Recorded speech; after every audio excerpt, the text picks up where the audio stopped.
Barcha dollari borlar diqqatiga. Tezkor xabar e'lon qilindi. Ushbu xabarni dollar yig'ib yurgan yoki dollarni almashtirmoqchi bo'lib yurgan tanishlaringizga tezda yetkazib qo'ying. Assalomu alaykum hurmatli tomoshabin. Kanalimizga xush kelibsiz. Videoroliklarimiz ostida bir dona like tugmasini bosib qo'yishni yodingizdan chiqarmang. Dollar ko'z o'ngimizda tushmoqda. O'zbekistonda bankomatlarda valyuta kursi 11.500 so'mga pasaydi.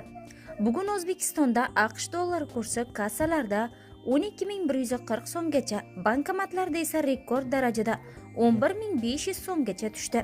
Ertadan boshlab dollar yana taxminan 61 so'mga arzonlashi kutilmoqda. Dollar uzoq vaqtdan beri birinchi marotaba O'zbekistonda shunchalik tez pasaymoqda. Bu xabarni dollar yig'ib yurgan yoki uni almashtirmoqchi bo'lib yurgan tanishlaringizga tezda yetkazib qo'ying. Ijtimoiy tarmoqlarda ushbu xabarlar foydalanuvchilar tomonidan keng muhokamalarga sabab bo'lmoqda hamda dollar yig'ib yurgan dollarchi tanishlarni tashvishga solmoqda.